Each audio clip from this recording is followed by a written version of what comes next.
Assalamualaikum warahmatullahi wabarakatuh dan selamat sejahtera saya ucapkan kepada Encik Selvam serta rakan-rakan sekalian.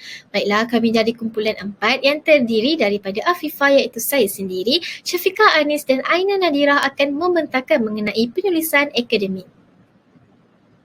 Berikut merupakan isi kandungan kami. Yang pertama, kejelasan struktur ayat dari segi kohesi dan koheren. Yang kedua, aplikasi keutuhan wacana. Dan yang ketiga, sumber rujukan. Baiklah, kita pergi kepada topik pertama iaitu kejelasan struktur ayat dari segi kohesi dan koheren. Konsep kejelasan jelas berarti mudah difahami, mudah dibaca, tidak memberi ruang untuk disalah tafsirkan, tidak bersifat sama-sama dan tidak kabur. Ianya menggunakan kata-kata yang pendek dan ringkas daripada kata-kata yang berbelit dan panjang serta tidak mengelirukan pembaca.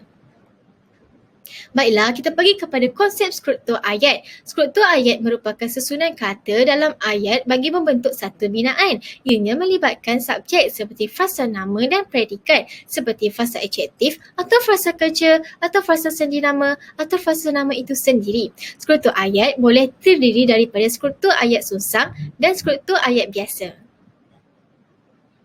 Baiklah, apa itu wacana? Menurut Kamus Dewan edisi keempat, wacana ialah kesatuan fikiran yang utuh, sama ada dalam bentuk tulisan atau tulisan. Kita pergi kepada koheren dan kohesi. Menurut Idham Ismail ETL pada tahun 2016, koheren dan kohesi ini memainkan peranan penting dalam membentuk wacana yang menarik, terutamanya wacana bersifat naratif. Ciri-ciri wacana dapat dibahagikan kepada dua iaitu koheren dan kohesi. Apa itu koheren? Ia merujuk kepada kesinambungan atau keterikatan antara satu ayat dengan ayat yang lain dalam sesebuah wacana supaya dapat difahami. Koheren ini merupakan kesinambungan idea yang terdapat dalam sesebuah wacana sehingga menjadi satu teks yang bermakna. Runtutan merupakan asas dalam pembinaan wacana. Bagi pendapat Asma Haji Omar pada tahun 1980, koheren adalah keteraturan fikiran yang dapat dilihat melalui bentuk-bentuk bahasa yang mempamerkan pautan dalam teks. Contohnya, dalam kajian ini, skop multimedia yang akan difokuskan ialah multimedia interaktif iaitu jenis multimedia yang membolehkan pengguna mengawal elemen multimedia yang dipaparkan menurut Iwan Binanto pada tahun 2010. Baiklah, apa itu kohesi? Kohesi ini merujuk kepada sebarang cara yang dapat menghubungkan kata, frasa, klausa, ayat atau perenggan dalam sesebuah wacana. Baiklah, kohesi ini juga merupakan hubungan atau jalinan yang erat antara kata, frasa dan ayat untuk menghasilkan wacana yang utuh. Menurut Ringkema pada tahun 2004 pula, kohesi merupakan perkaitan manifestasi yang terdapat dalam wacana itu sendiri untuk menghubungkan ayat dan bahagian teks secara tersusun yang dapat dilihat dan didengar. Dalam kata lain, ayat kedua merujuk kepada ayat pertama dan ayat ketiga merujuk kepada ayat kedua. Kohesi ini adalah keselasian hubungan antara satu unsur dengan unsur yang lain sehingga dapat menghasilkan pengertian yang koheren. Dalam penulisan yang kohesi, terdapat kesinambungan idea di mana satu idea telah dihubungkan dengan idea lain secara mantap iaitu pada tahap ayat, tahap perenggan dan tahap keseluruhan teks. Ciri-ciri penulisan kohesi adalah seperti berikut. Yang pertama, berbagai-bagai struktur ayat. Yang kedua, ianya menggunakan tanda baca dengan betul. Yang ketiga, perenggan dapat dibina dengan baik. Yang keempat, penggunaan kata-kata kesinambungan dengan berkesan. Yang kelima, peralihan antara perenggan-perenggan dan bahagian-bahagian lain adalah licin dan tepat. Baiklah, contohnya, sungguh pun demikian walaupun terdapat pelajar yang tidak bersetuju bahawa penggunaan multimedia ini bertujuan membantu meningkatkan pemahaman mereka terhadap kandungan mata pelajaran yang ajar di sekolah. Namun, peraturan pelajaran yang bersetuju bahawa kaedah ini memberi kesan positif kepada tahap kefahaman mereka adalah tinggi. Baiklah, di sini kita dapat lihat bahawa mereka ini merujuk kepada pelajar manakala kaedah ini pula merujuk kepada penggunaan multimedia. Kohesi pula dapat dibahagikan kepada dua iaitu kohesi nahuan dan kohesi leksikal. Kohesi nahuan ini terdiri daripada 4 iaitu penghubung, rujukan, penggantian dan elipsis. Apa itu penghubung? Penghubung ini berfungsi untuk menghubungkan unsur-unsur linguistik seperti perkataan, fasa atau ayat dalam sesebuah wacana. Penghubung terbahagi kepada 5 iaitu tambahan, tentangan, musabab, tempoh dan kesimpulan. Baiklah, kita pergi kepada tambahan. Tambahan merupakan penghubung yang memberikan maklumat tambahan terhadap sesuatu perkara yang diperkatakan sebelumnya. Contohnya, sehubungan dengan itu, para guru perlu berinovasi dengan menggunakan kaedah-kaedah mutakhir yang lebih menarik kerana bagi Zamri Muhammad dan Jamilah Hassan pada tahun 2018, peranan guru pada masa kini lebih bersifat sebagai pemudah cara dan bukan penyampai maklumat semata-mata. Baiklah, kita pergi kepada tentangan. Tentangan pula merupakan pertentangan maklumat tentang sesuatu perkara atau hal yang diperkatakan sebelumnya. Contohnya, menurut Jamaluddin Harun dan Zaidatun Tasir pada tahun 2003, dalam proses pengajaran dan pembelajaran, perkara utama yang diharapkan oleh setiap guru adalah maklumat yang disampaikan bukan sahaja dapat difahami oleh pelajar, sebaliknya, dan maklumat tersebut diharapkan dapat dikekalkan dalam ingatan pelajar untuk jangka masa yang lama. Baiklah, musabab. Musabab ialah menjelaskan sebab berlakunya sesuatu. Contoh ayat, oleh sebab itu. Dapatan kajian menunjukkan hampir semua informan bersetuju bahawa mereka mudah memahami kandungan pelajaran melalui penggunaan multimedia sepanjang proses pengajaran dan pembelajaran.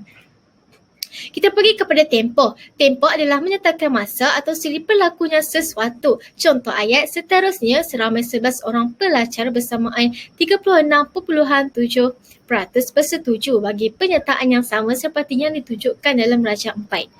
Akhir sekali, kesimpulan. Kesimpulan merupakan ringkasan atau rumusan terhadap perkara yang telah diperkatakan sebelumnya. Contoh ayat, jelaslah bahawa penggunaan elemen multimedia interaktif dalam proses pengajaran dan pembelajaran mampu menambah kefahaman pelajar sepanjang proses pengajaran dan pembelajaran di dalam kelas. Baiklah, yang kedua, rujukan. Rujukan ini merupakan hubungan antara kata dengan benda yang dirujuk. Ianya terdiri daripada dua, iaitu kata ganti nama diri seperti mereka dan kata ganti nama tunjuk seperti ini. Contoh ayat, sungguh pun demikian, walaupun terdapat pelajar yang tidak bersetuju bahawa kaedah yang digunakan ini bertujuan membantu meningkatkan pemahaman mereka terhadap kandungan mata pelajaran yang diajar di sekolah.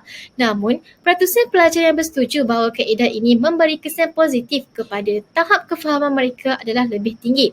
Baiklah, seterusnya, pergantian. Pergantian merupakan sesuatu unsur dengan unsur yang lain dalam satu wacana. Contohnya, nya. Nya itu merujuk kepada teknologi. Contoh ayat, tambahan pula tidak dapat dinafikan bahawa teknologi merupakan antara elemen penting pada zaman globalisasi dan liberalisasi ini dan kepentingannya mencukupi hampir semua aspek dalam kehidupan seperti tuntutan ilmu pengetahuan, kemudahan komunikasi, kemudahan capaian akses terhadap pelbagai jenis maklumat dan sebagainya.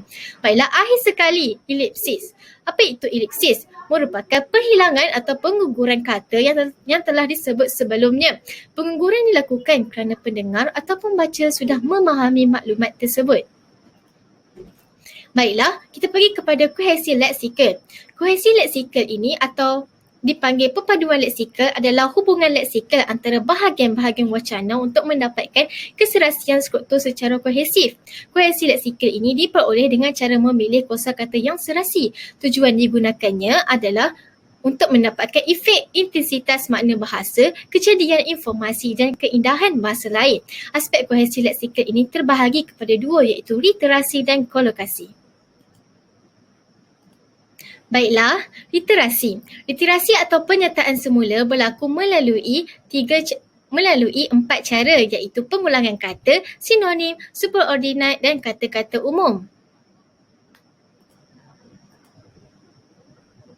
Baiklah, contohnya, oleh yang demikian tidak mustahil jika semua mata pelajaran lain yang diajar di sekolah menggunakan instrumen yang sama dengan menerapkan elemen-elemen dalam multimedia interaktif dalam pengajaran dan pembelajaran kerana selain dapat menyampaikan pengetahuan, penggunaan instrumen tersebut membantu pelajar lebih fokus di dalam bilik darjah. Baiklah, di sini kita dapat lihat bahawa elemen-elemen merupakan pengulangan kata. Baiklah, seterusnya kolokasi.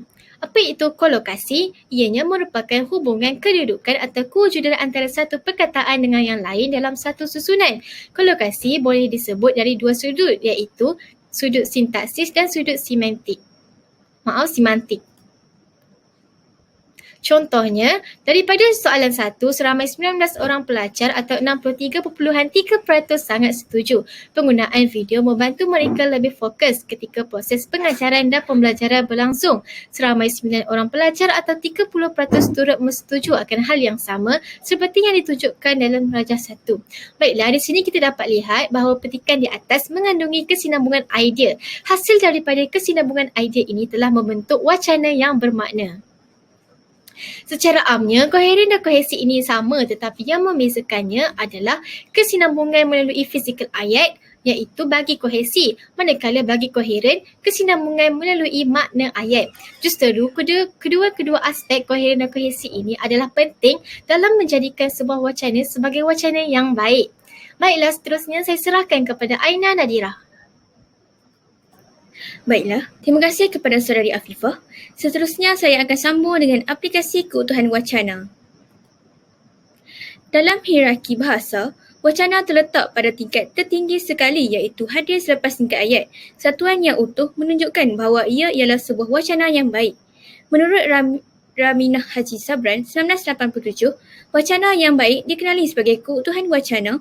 Keutuhan wacana terhasil apabila wujudnya susunan yang teratur dan berurutan dalam sesuatu wacana. Keutuhan yang penting bagi menentukan satuan itu dianggap sebagai wacana atau hanya merupakan kumpulan ayat yang tidak teratur. Keutuhan wacana yang pertama, keutuhan semantik. Keutuhan semantik ini ialah jalinan makna antara satu ayat dengan ayat lain atau perangan lain. Keutuhan semantik ini terdiri daripada dua, iaitu hubungan semantik umum dan hubungan semantik interaktif. Bagi hubungan semantik umum, ia adalah dikenali sebagai kaitan semantik antara bahagian-bahagian wacana yang merujuk kepada penggunaan bentuk-bentuk pernyataan yang memperlihatkan hubungan dalam bentuk-bentuk yang berikut. Antara hubungannya ialah hubungan yang berkaitan dengan sebab dan akibat, hubungan pasangan, hubungan tempoh masa, hubungan suasana dan perlakuan, hubungan penekanan, hubungan prafasa, hubungan ikatan, dan hubungan kebenaran sahih. Yang pertama, hubungan yang berkaitan sebab dan akibat. Bagi contoh ayat, apabila pelajar diberi gambaran dalam bentuk grafik yang dapat mewakili isi pelajaran yang ingin disampaikan, maka pengetahuan sedia ada mereka lebih mudah dicapai kembali. Yang kedua, hubungan pasangan. Hubungan pasangan boleh dilihat berdasarkan dua bentuk, iaitu perbezaan dan perbandingan. Bagi contoh perbezaan, contoh ayatnya, khalayak pada masa kini lebih tertarik untuk melihat elemen visual seperti foto, infografik dan ilustrasi berbanding teks. Yang ketiga ialah tempoh masa. Hubungan ini dalam ayat boleh dilihat berdasarkan dua jenis hubungan yang menunjukkan berkaitan dengan tempoh masa, iaitu mengikut turutan kronologi dan pertimbangan masa. Yang keempat ialah hubungan kebenaran sahih. Ianya berkaitan yang menggambarkan pertentangan fakta. Contohnya luar jangkaan. Anjakan paradigma diperlukan dengan menerapkan penggunaan teknologi dalam kalangan pendidik di institusi pendidikan yang bukan sering digunakan di institusi pengajian tinggi semata-mata, sebaliknya boleh digunakan pakai di peringkat sekolah rendah dan sekolah menengah untuk kebaikan para pendidik dan para pelajar itu sendiri. Yang kelima ialah hubungan ikatan. Hubungan ikatan ialah perkaitan makna. Ayat-ayat iaitu terdapat dalam beberapa bentuk seperti berpasangan, pasangan bertentangan dan pengecualian pernyataan. Contoh bagi berpasangan ialah proses pengajaran dan pembelajaran abad ke-21. Yang keenam ialah bentuk pernyataan. Yang keenam ialah hubungan prafasa. Hubungan prafasa ialah bentuk pernyataan yang menyatakan semula pernyataan awal. Yang ketujuh ialah hubungan penekanan. Contoh ayat, pembelajaran berkesan dikatakan lebih mudah berlaku apabila penekanan diberikan kepada pengetahuan sedia ada pelajar dan juga persekitaran pembelajaran yang dialami oleh murid. Dan yang terakhir ialah hubungan suasana dan perlakuan. Ianya boleh dilihat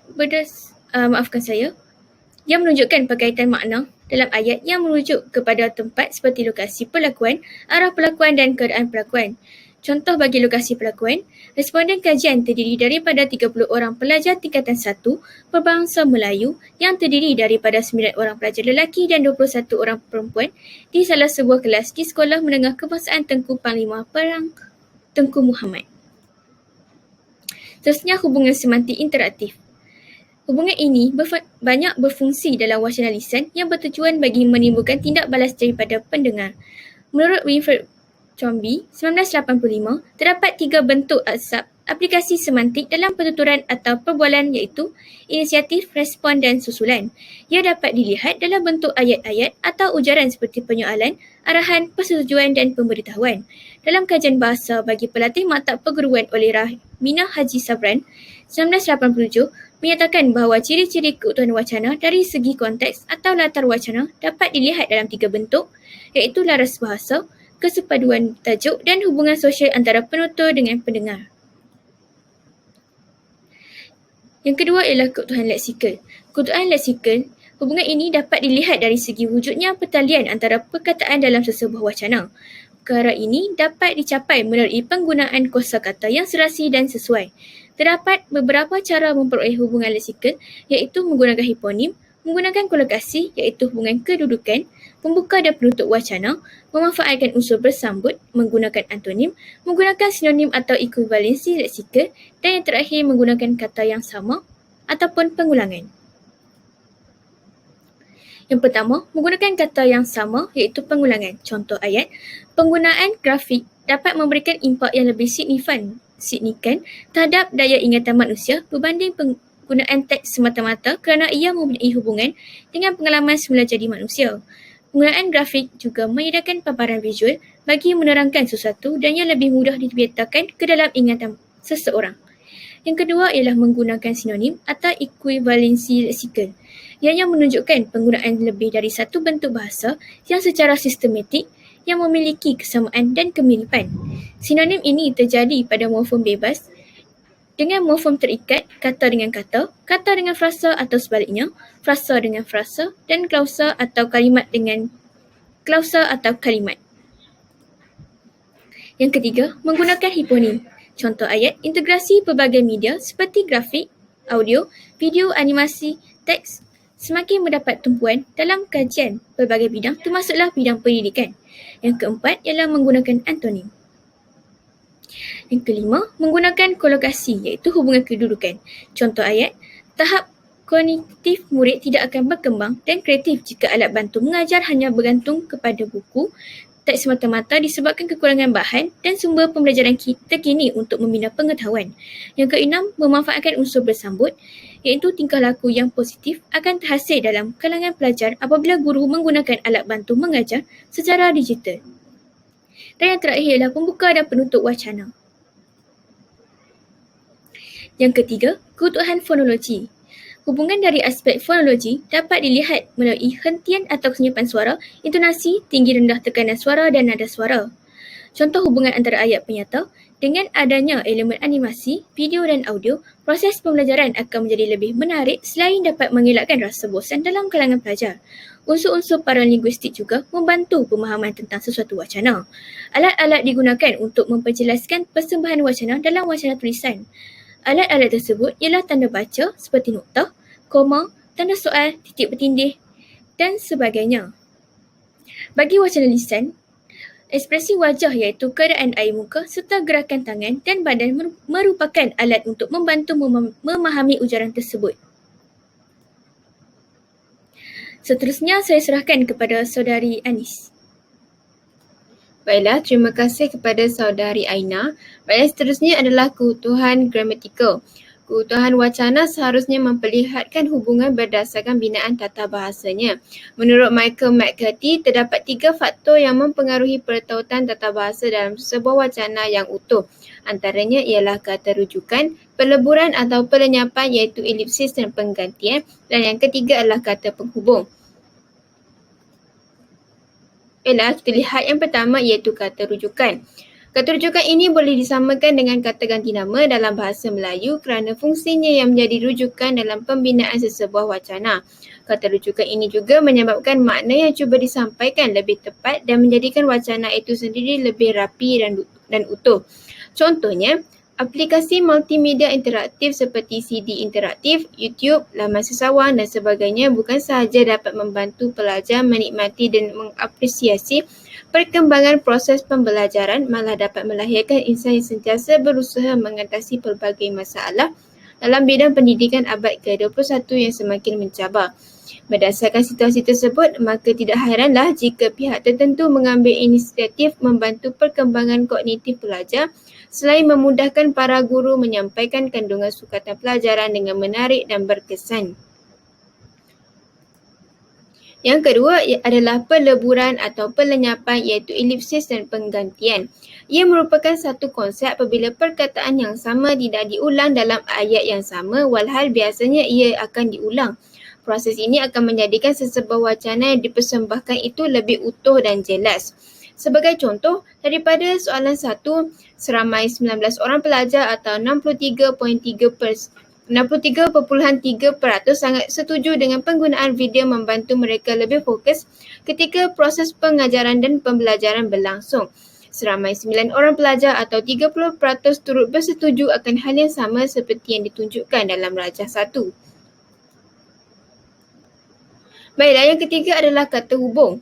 Kata penghubung yang digunakan dapat memperlihatkan pertalian dan pertautan antara ayat-ayat atau perenggan-perenggan dalam wacana dan menjadikan wacana tersebut bermakna dan utuh.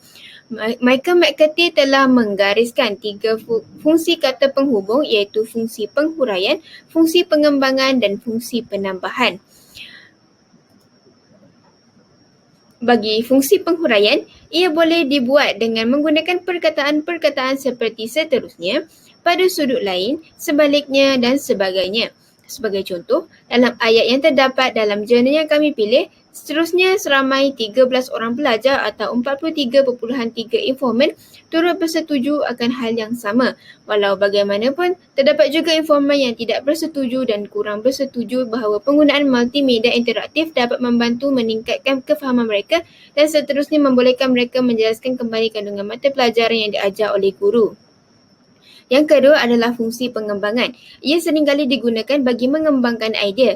Contoh perkataan adalah seperti, dan, tetapi, oleh itu, sebab dan sebagainya.